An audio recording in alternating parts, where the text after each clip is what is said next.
Cerita oleh Endokrin dari Kaskus. Pagi hari di desa Tegalasari, tempat di mana saya tinggal, sekitar jam 6:30, warga desa digegerkan oleh penemuan sesosok mayat perempuan di perkebunan kakao milik pemerintah. Saya yang waktu itu berniat ingin berangkat sekolah, malah ikut rombongan warga yang berbondong-bondong untuk melihat kejadiannya. Di jalan tampak mobil polisi dan suara sirine ambulan yang meraung-raung melewati kami.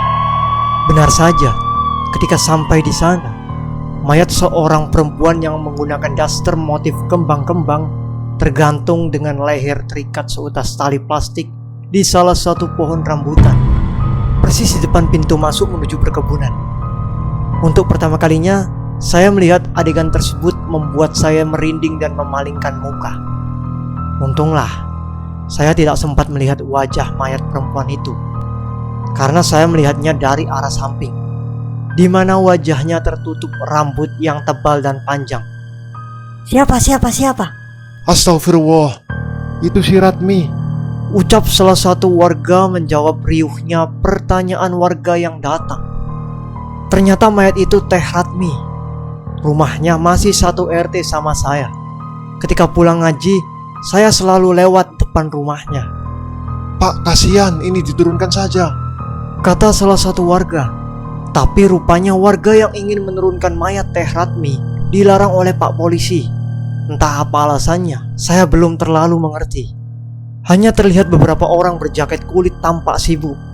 Ada yang mengambil foto mayat Teh Ratmi, ada juga yang menyisir di sekitar tempat kejadian. Setelah sekitar 5 menit, mayatnya baru diturunkan polisi, dibantu beberapa warga.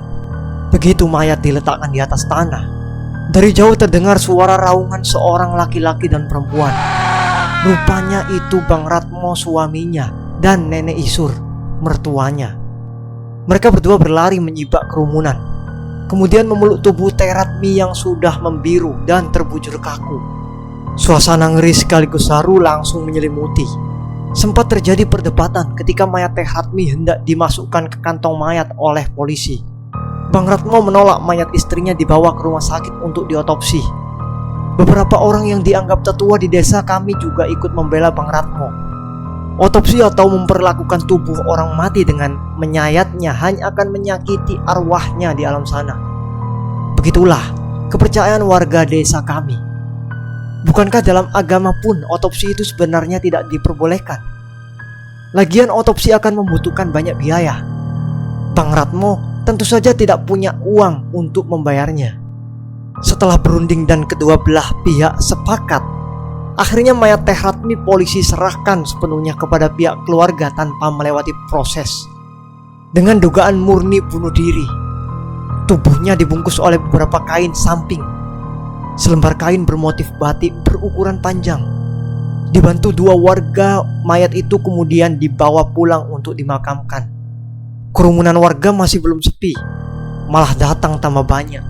Obrolan-obrolan warga yang berpotensi menjadi gosip kacang pun mulai terdengar. Dan sial, ketika melihat jam tangan, waktu sudah menunjukkan jam 7:30. Saya terlambat sekolah. Waktu pun berganti. Di malam hari ketika saya selesai pulang ngaji sekitar jam 8 dan ikut nimbrung di pos ronda bersama bapak-bapak. Di sana ada Bang Usman, orang yang pertama kali menemukan tubuh Teh Ratmi. Bersama anak-anak lainnya, saya jongkok dengan seksama mendengarkan obrolan. Menurut cerita Kang Usman, dini hari menjelang jam 2 malam, ia terbangun untuk sholat tahajud. Dalam keadaan yang masih setengah sadar, dia menyalakan sebatang rokok kretek untuk mengusir kantuk. Ketika Bang Usman menuju dapur untuk membuat kopi, sayup-sayup dari arah luar terdengar suara langkah kaki. Menurut Bang Usman, waktu itu dia sempat heran mendengar suara orang jalan di tengah malam seperti itu. Dia sempat berasumsi bahwa itu maling dan hendak mengeceknya. Namun niatnya ia urungkan, karena ingat waktu itu adalah malam Jumat Kliwon. Menurut selentingan cerita-cerita warga, bahwa di perkebunan kakao itu banyak hantunya. Memang, katanya ada bagian dari perkebunan kakao ini yang dulu adalah bekas kuburan orang-orang yang tidak dikenal korban pembantaian di zaman Pak Harto. Kebetulan rumah Bang Usman berada persis di seberang jalan pintu masuk perkebunan. Mungkin karena saking takutnya, Bang Usman malah kembali ke tempat tidur dan sholat tahajud yang ia rencanakan sebelumnya pun batal. Sekitar jam 4 pagi dia kembali dibangunkan oleh suara azan. Walaupun sisa-sisa ketakutan masih ada, dengan masih mengenakan sarung dia hendak membukakan gorden dan jendela rumahnya. Ketika membuka gorden rumah, sesuatu yang ganjil terlihat di seberang jalan, seperti setumpuk karung yang tergantung. Menurut Kang Usman waktu itu, penglihatannya masih belum sempurna karena keadaan masih benar-benar gelap gulita. Entah atas dorongan apa, waktu itu Bang Usman malah mengambil senter dan memutuskan untuk mengeceknya. Dari depan terasnya, ia arahkan senter ke arah perkebunan. Dan alangkah kagetnya ketika lampu senter yang ia sorotkan persis ke arah sosok wajah yang tampak mengerikan. Mata yang melotot sempurna dengan biji mata menonjol dengan lidah yang terjulur keluar. Bahkan urat-urat kecil berwarna biru pun menghiasi wajah mengerikan itu. Sontak Bang Usman gelagapan setelah menyadari bahwa pemandangan yang sedang diamatinya adalah sesosok tubuh perempuan yang sedang digantung. Dia sempat berteriak memanggil-manggil istrinya, namun suaranya tidak keluar. Tubuh saya keringetan, jantung berdegup sangat kencang sampai saya kira mau pecah waktu itu. Sampai sekarang saya masih terbayang wajah Ratmi di kepala saya, ucap Bang Usman kepada kami yang mendengarkan. Menurut Bang Usman, yang saat itu dalam keadaan setengah sadar karena ketakutan setengah mati, dia mencoba berlari menuju rumahnya untuk memanggil sang istri. Tanpa diberitahu kepada si istri apa yang terjadi, dengan setengah berteriak ia memerintahkan istrinya untuk memanggil Pak Lurah datang ke rumah. Emang sekarang situ gak takut, man? Biasanya arwah yang mati di suatu tempat jadi hantu penunggu loh. Apalagi itu persis di seberang rumah kamu. Merinding saya, ucap salah satu teman Bang Usman. Takutlah, makanya saya sama istri untuk sementara nginep di rumah mertua, jawab Bang Usman.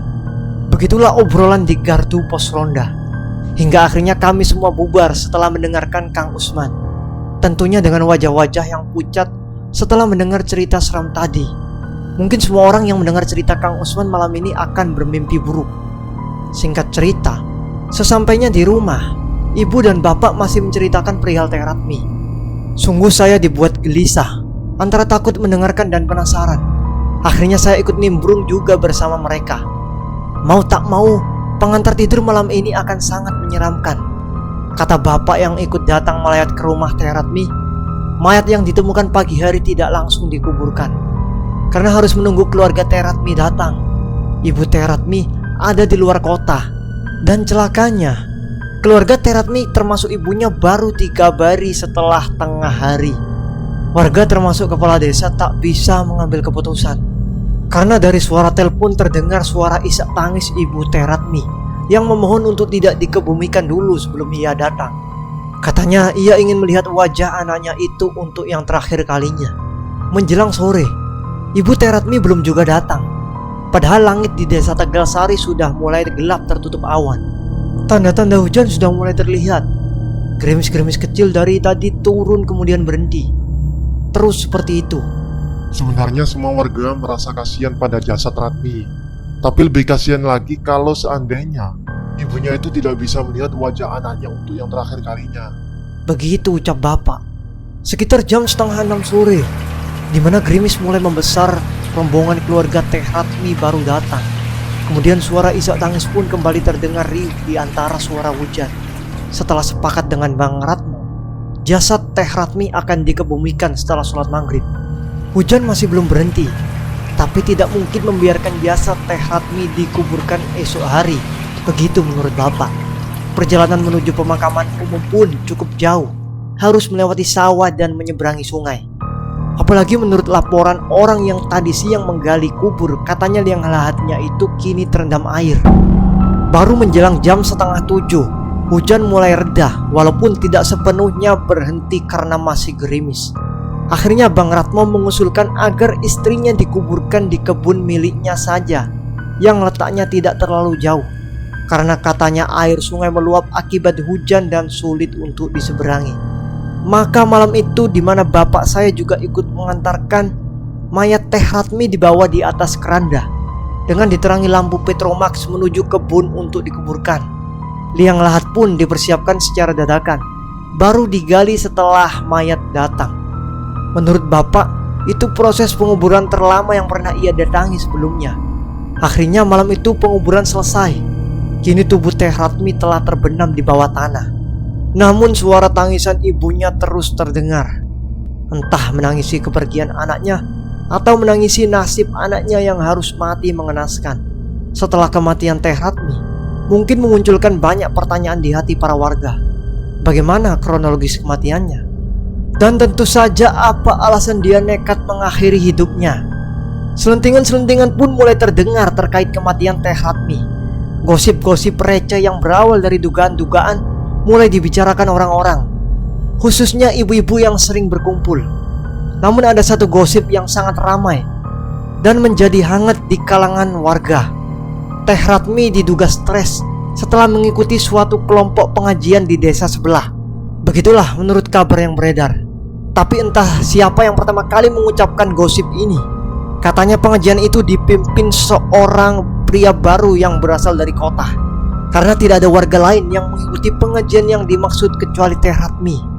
Jadi tidak ada orang yang bisa dikonfirmasi mengenai kebenarannya.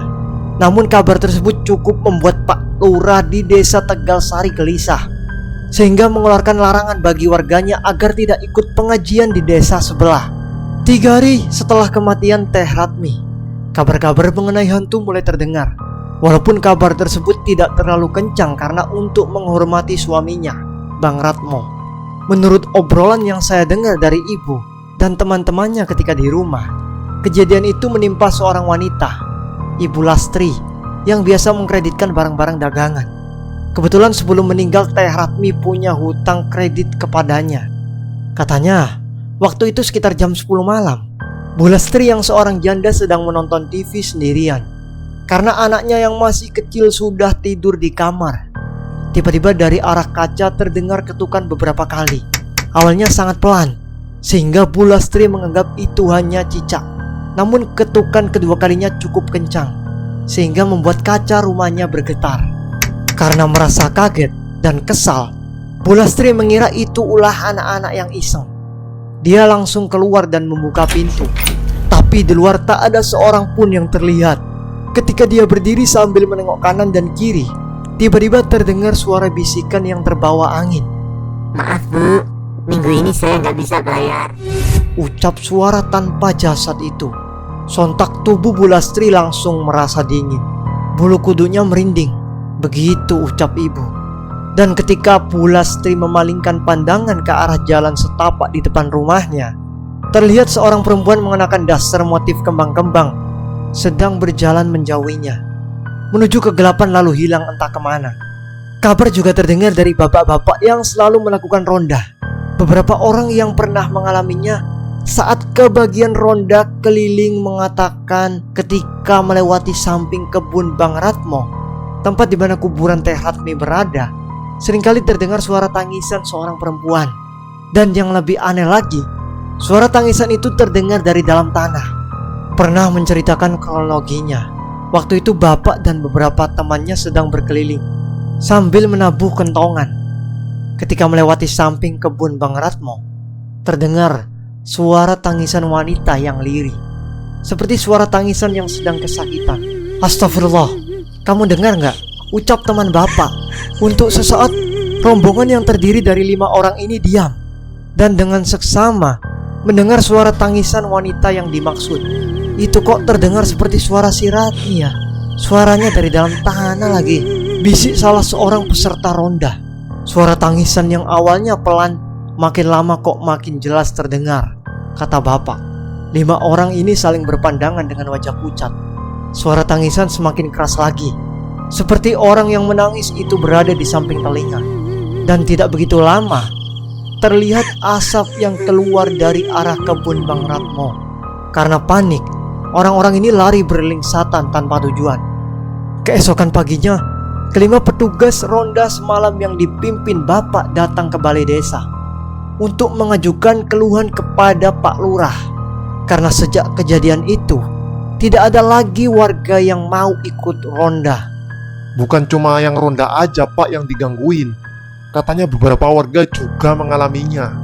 Walah, ini beneran terjadi. Kalau ini cuma gosip saja, kita kan gak enak sama pihak keluarganya. Jawab Pak Lurah. Loh Pak, tapi bukankah orang yang mati tidak wajar itu emang suka jadi arwah penasaran kan? Hush, makanya jangan kebanyakan nonton film setan kamu, Din. Bantah Pak Lurah lagi. Bapak sih semalam tidak ikut kami. Saksinya semua orang yang di sini, Pak. Dengan jelas mendengarkan bahwa itu suara tangisan Ratmi dari dalam kubur. Mungkin karena dia mati gantung diri. Jadi dia disiksa sama malaikat di sana kali, Pak. Pak Lurah mulai mempertimbangkan perkataan warganya itu.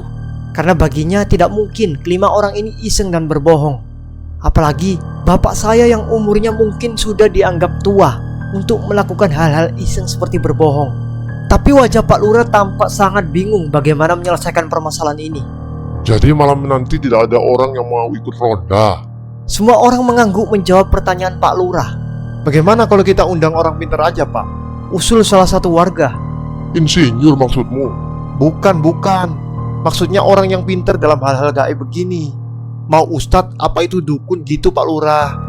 Wah, gak enak toh. Nanti dikira ada apa-apa. Kalau ketahuan suaminya Bang Ratmo, nanti kita gak dianggap menghormatinya. Semua orang yang hadir menggaruk kepala, tampak kebingungan. Atau begini saja, untuk pembuktian malam ini saya akan melakukan ronda. Kita butuh bukti bahwa ini bukan cuma gosip saja. Kalau saksikan kalian-kalian ini sudah mengalami. Kalau kita punya bukti dan saksi, jadi kita punya alasan untuk memanggil dukun dan tidak terlalu malu nanti sama Bang Ratmo. Maksudnya bukti apa, Pak Lurah? Tanya bapak saya. Sudah, nanti saja saya jelasinnya. Nanti malam ada orang yang mau nemenin saya ronda. Kelima orang yang duduk di depan Pak Lurah saling berpandangan. Namun tidak ada satu orang pun yang unjuk tangan atau menjawab pertanyaan tersebut. Akhirnya bapak saya mengajukan diri untuk menemani Pak Lurah malam nanti. Saya juga deh Pak Lurah. Kalau 3 orang saya berani. Sekaligus penasaran juga. Satu lagi warga bernama Burhan mengajukan diri. Menurut bapak, malam itu ia datang lebih dulu ke pos ronda. Sekitar jam 9 malam. Keadaan kampung benar-benar sangat sepi. Apalagi tadi sore habis diguyur hujan. Sejak adanya gosip-gosip hantu Teh Ratmi berkeliaran, orang kampung jadi tidak mau keluar malam. Apalagi malam benar-benar dingin menurut bapak. Ditambah hawa sepi mencekam sudah malam itu. Dari kejauhan terdengar gonggongan anjing, yang bagi sebagian orang berkeyakinan bahwa gonggongan anjing malam-malam adalah pertanda bahwa dia sedang melihat arwah berkeliaran. Tidak begitu lama, kawan bapak Mas Burhan datang. Pak Lurah belum datang. Bapak hanya menggeleng jawab pertanyaan Mas Burhan. Jangan-jangan dia tidak datang lagi karena takut. Yuk balik, ajak Mas Burhan. Yang sabar, kita kan janjiannya jam 9. Ini baru jam 9 lewat 10 menit. Orang kamu saja telat, Han. Pucuk dicinta, ulam pun tiba. Tuh Pak Lurah, kata Mas Burhan seraya menunjuk ke arah jalan setapak yang tidak jauh dari pos ronda. Pandangan bapak tertuju pada sosok yang ditunjuk Mas Burhan. Namun rupanya tidak jelas karena hanya terlihat samar-samar. Keadaan memang gelap, karena di kampung kami jarang sekali ada lampu jalan. Penerangan hanya berasal dari lampu-lampu teras rumah warga saja. Itu mah bukannya wanita, Han. Lihat, pakai daster merah, kata bapak. Sosok misterius itu tampak hanya berdiri mematung di kejauhan. Bapak ingin menyorotkan senter untuk memastikan, tapi ia takut kalau dugaannya salah dan itu benar-benar Pak Lurah. Nanti dikira tidak sopan. Yang bener. Mas Burhan bangun dari duduknya, berjalan beberapa langkah untuk memastikan. Bapak mengikutinya dari belakang. Menurut bapak, sosok misterius itu memang seorang wanita berambut panjang. Wajahnya tertutup rambut, mengenakan daster merah dengan motif kembang-kembang, berdiri mematung seperti sedang memperhatikan sesuatu. Siapa dia? Kata Mas Burhan. Warga yang lewat kali. Udah Sebenarnya bapak sadar walaupun dia belum melihatnya, bahwa sosok tersebut yang sering menghantui warga desa. Lagian bapak juga ingat pakaian apa yang dikenakan Teh Ratmi saat mati gantung diri. Namun dia tidak mau memperkeruh suasana dengan menakut-nakuti Mas Burhan. Menurut bapak, Selang 10 menit Pak Lurah datang sambil menunjukkan handphone berkamera kepadanya. Katanya itu dipinjam dari anaknya. Ini bisa buat alat untuk merekam apakah benar dugaan orang-orang mengenai sosok Ratmi itu apa cuma gosip belaka. Bapak tidak menceritakan apa yang barusan dialaminya karena takut Pak Lurah juga tidak percaya. Akhirnya malam itu Bapak pergi mengantar Pak Lurah menuju kuburan Teh Ratmi. Menelusuri jalanan tanah yang becek karena habis diguyur hujan, diterangi lampu senter di tengah kegelapan. Tidak ada obrolan yang keluar dari ketiga orang ini. Hanya terdengar bisikan-bisikan doa dari mulut Mas Burhan di belakang. Langit masih gelap, tidak ada bintang satupun. Mungkin awan masih menutupinya, dan hujan mungkin saja akan turun sebentar lagi. Itu kuburannya Pak Lurah, tunjuk Mas Burhan ketika sampai di tempat yang dituju. Hus, gak boleh menunjuk makam, Pamali. Kata Pak Lurah. Malam itu menurut Bapak, suasana sangat sepi. Tidak terdengar suara tangisan seperti kemarin malam. Namun Bapak melihat sesuatu yang ganjil di antara semak belukar pohon pisang. Itu seperti sebuah kepala dengan mata bulat sempurna sedang memperhatikan. Pak, ada yang memperhatikan kita. Itu di pojokan. Tapi begitu senter diarahkan pada semak belukar, sosok yang Bapak tadi lihat tiba-tiba menghilang. Apa yang akan kita lakukan sekarang, Pak? Tanya Mas Burhan. Keadaan masih benar-benar sepi. Rombongan yang dipimpin oleh Pak Lurah ini memutuskan untuk menunggu sambil memperhatikan kuburan Teh Ratmi. Saking lamanya, menunggu tidak terasa sudah hampir jam 2 malam. Tapi masih belum ada hal-hal aneh yang terjadi. Namun saat ketiga pria ini sedang lengah dan menikmati rokok kretek, tiba-tiba pandangan Mas Burhan tertuju pada sosok di atas pohon duren yang berada tidak jauh dari kuburan Teh Ratmi. Katanya, sosok itu seperti wanita berambut panjang sedang duduk di salah satu cabang pohon memunggungi mereka. Pak, itu Pak, Pak, ucap Bang Burhan gelagapan sambil mengguncang-guncang pundak Pak Lurah. Pak Lurah langsung mengeluarkan HP-nya dan hendak merekam sosok yang dilihatnya itu.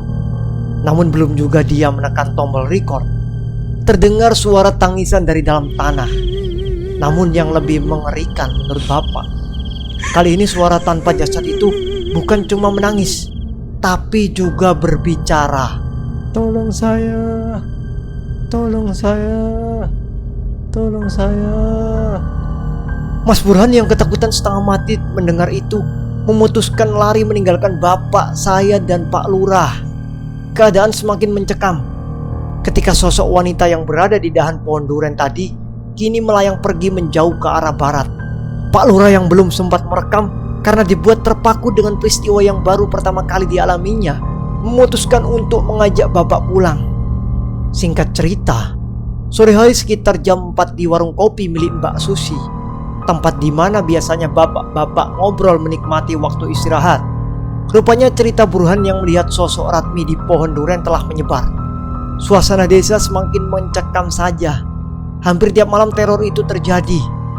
Tapi apakah Bang Ratmo mendengar perihal cerita arwah istrinya? Ini tidak ada yang tahu. Karena sejak istrinya meninggal, dia sudah jarang terlihat. Saya waktu itu sedang main dengan teman-teman duduk di pojok menyaksikan bapak-bapak dan Mbak Susi berbincang sembari menikmati gorengan. Si Burhan, katanya sekarang sakit. Sejak kemarin malam ngelihat hantu si Ratmi bersama Pak Lurah. Ucap salah satu warga. Terus gak ada tindakan nih. Soalnya ini sudah sangat meresahkan warga loh.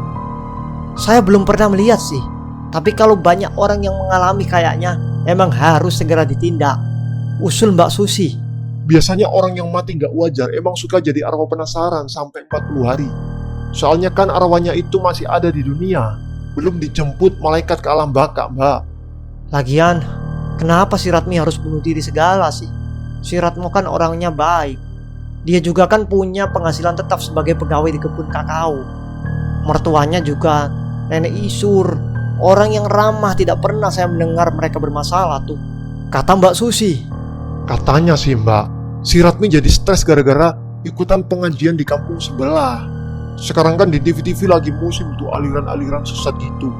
Makanya hati-hati Mbak, jangan mudah percaya sama orang yang baru dikenal yang menawarkan ini itu. Hush, Sesat.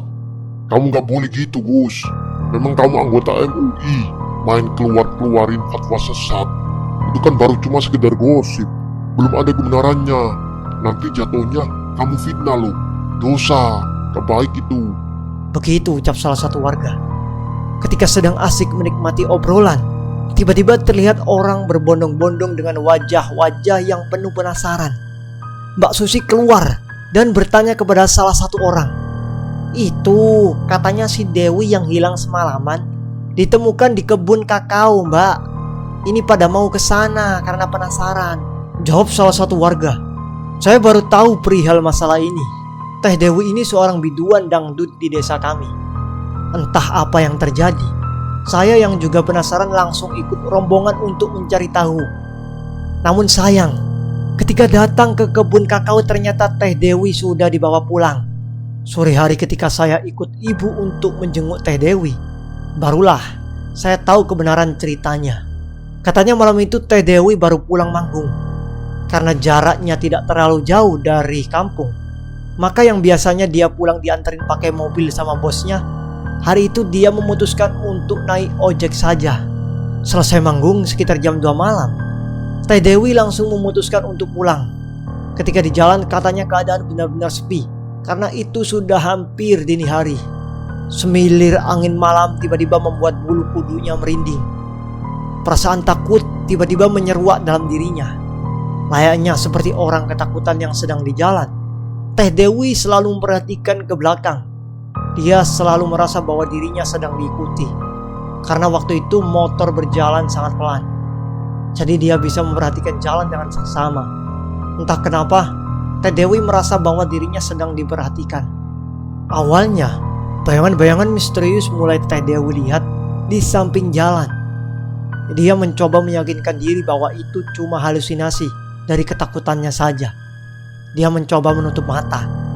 Namun tidak beberapa lama, seperti terdengar suara wanita seperti berbisik di telinga menyebutkan namanya. Membuat Teh Dewi tersentak kaget. Dan begitu dia melihat ke belakang lagi, terlihat sosok tubuh wanita sedang melayang mengikuti dirinya. Teh Dewi menjerit dan membuat tukang ojek mengerem dengan tiba-tiba. Saat motor berhenti, itulah Teh Dewi lari tanpa tujuan karena ketakutan. Anehnya, tukang ojek justru tak melihat apapun. Saya benar-benar ketakutan dan tidak ingat apa-apa lagi. Kata Teh Dewi sambil masih terisak mengingat peristiwa semalam. Dia tidak begitu jelas melihat sosok yang mengejarnya. Yang pasti, katanya sosok itu wanita berambut panjang mengenakan daster motif kembang-kembang. Dan saat Teh Dewi mengatakan itu, warga yang datang menjenguk saling berpandangan satu sama lain. Pikirannya mungkin teringat pada sesuatu. Terus saya dapat laporan dari tukang ojek perihal anak saya ini, kata ibu Teh Dewi. Katanya malam itu memang tidak terlalu gempar. Hanya beberapa tetangga yang dilibatkan untuk mencari Teh Dewi. Tapi pencarian nihil. Sampai tadi sore Teh Dewi ditemukan mandor perkebunan kakao tidak sadarkan diri di semak-semak. Sosok itu mungkin si Ratmi. Warga kampung juga sudah banyak yang dihantui. Makanya mulai sekarang jangan berani-berani lagi keluar malam, kata ibu saya. Keadaan ini sungguh sangat meresahkan. Akhirnya karena Pak Lurah juga sudah melihat sendiri kejadiannya. Kata bapak, malam hari setelah kejadian Teh Dewi, Pak Lurah mengadakan rapat sembunyi-sembunyi dengan beberapa warga. Hal ini dilakukan untuk menjaga perasaan Bang Ratmo agar tidak mendengar dan menjadi tersinggung. Sudah Pak, mending kita undang saja orang pintar. Untuk biayanya kita patungan saja dari warga. Ini sudah keterlaluan. Si Dewi hampir saja tewas karena kejadian ini Pak, usul salah satu warga. Saya paham, tapi kita nggak enak sama si Ratmo. Nanti kesannya kita menzolimi dia lagi, jawab Pak Lurah. Ya udah Pak, kita bawa saja dia ke kuburan istrinya itu, biar dia tahu sendiri bahwa sering terdengar suara tangisan di tengah malam. Sebagai bukti bahwa si Ratmi ini sekarang telah jadi hantu gentayangan. Bukankah kita bisa melakukannya secara diam-diam, Pak Lurah, tanpa ketahuan Bang Ratmo? Usul bapak saya. Si Ratmi gentayangan pasti ada suatu hal yang belum dia selesaikan. Makanya dia jadi arwah penasaran. Mungkin ada amanat yang belum disampaikan atau ada wasiat yang belum dilaksanakan. Mau tidak mau sebenarnya kita harus berbicara dengan si Ratmo, Pak. Tapi saya bingung, takut dia tersinggung. Muka Pak Lurah tampak gelisah. Biar Pak Lurah tidak malu. Bagaimana kalau datangi Bang Ratmonya kita temani? Biar rame-rame Pak Lurah, usul salah satu warga. Hus, itu lebih parah lagi. Nanti kesannya dia terhakimi kalau begitu ceritanya. Jawab Pak Lurah. Tapi kalau dibiarkan terus seperti ini nanti malah semakin berlarut-larut, Pak.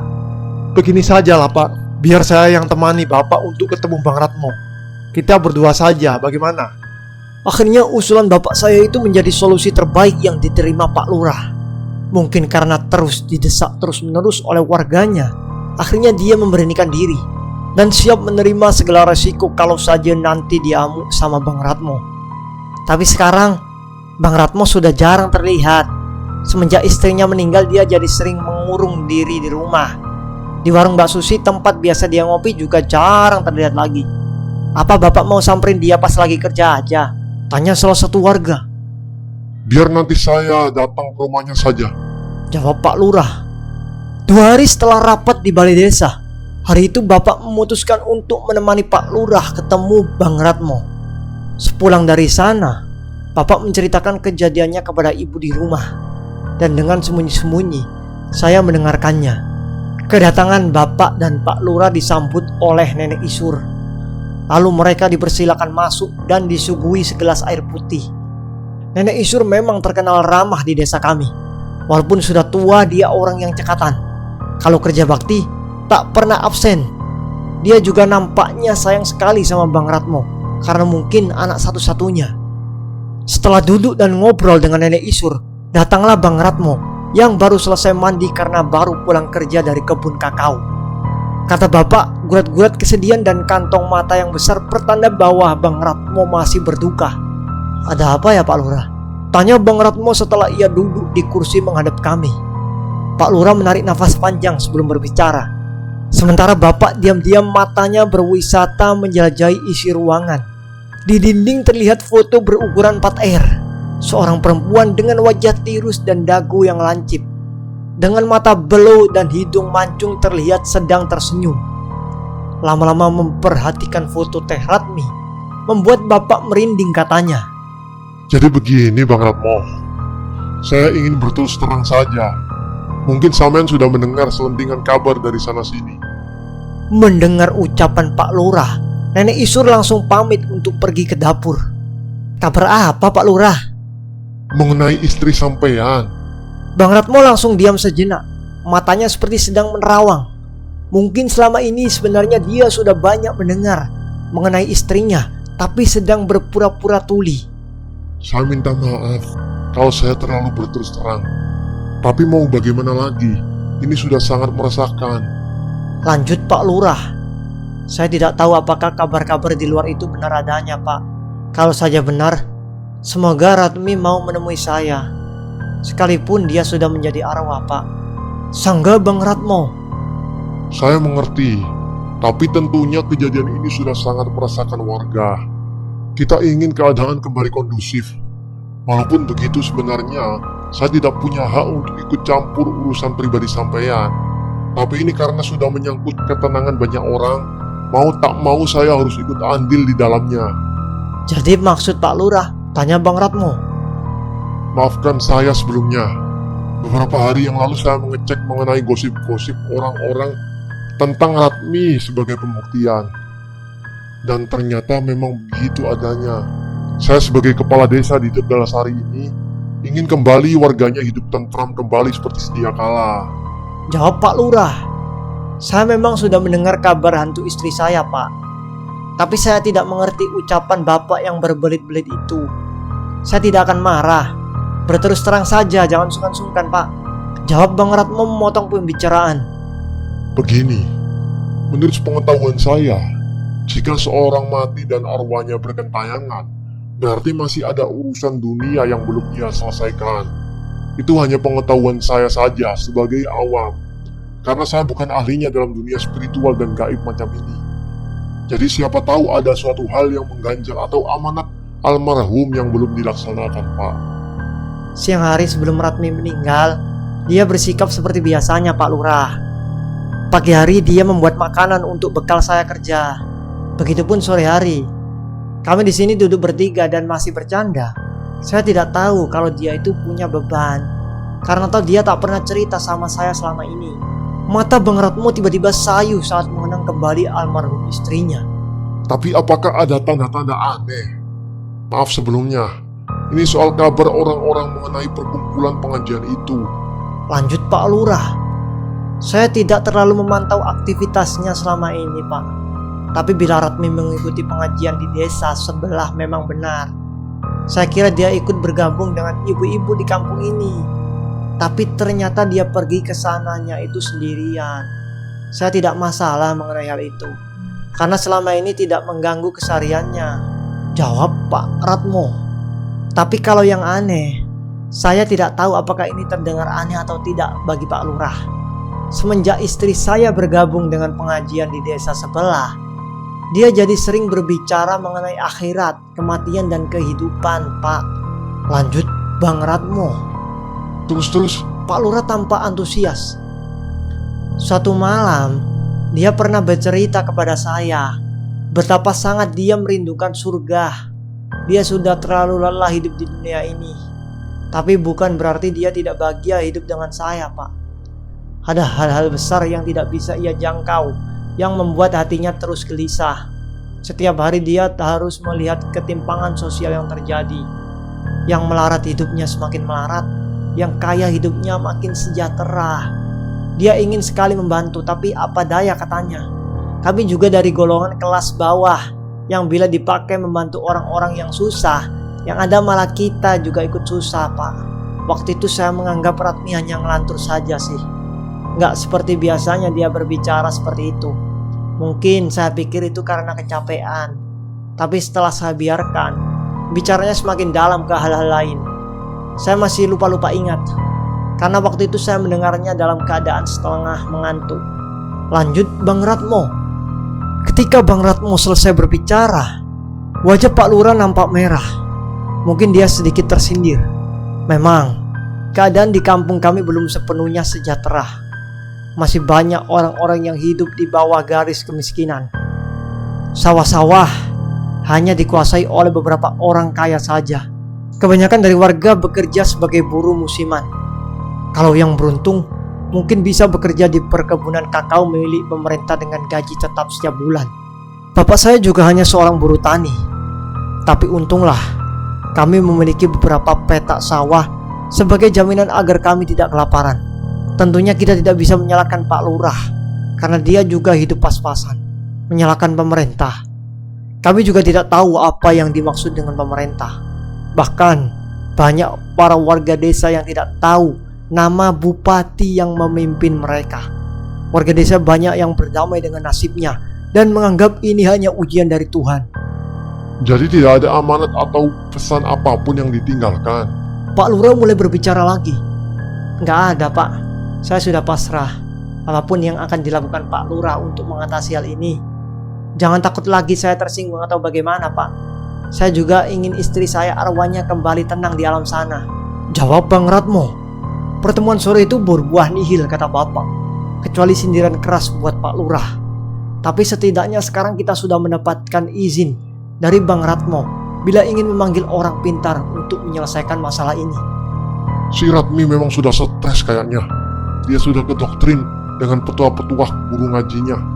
Kalau menurut suaminya, dia sering bicara ngelantur begitu, kata Pak Lurah kepada Bapak dalam perjalanan pulang. Jadi tindakan selanjutnya apa Pak? Tanya Bapak saya. Yang pasti saya harus memberitahu kepala desa sebelah mengenai aktivitas pengajian yang dipimpin orang itu. Rupanya Pak Lurah tampak geram semenjak keluar dari rumah Bang Ratmo. Terlepas dari itu Pak, maksud saya kelanjutan teror hantu Ratmi ini. Mau gimana? Oh, kamu kumpulkan saja beberapa orang. Nanti malam kita rapat di balai desa. Jawab Pak Lurah.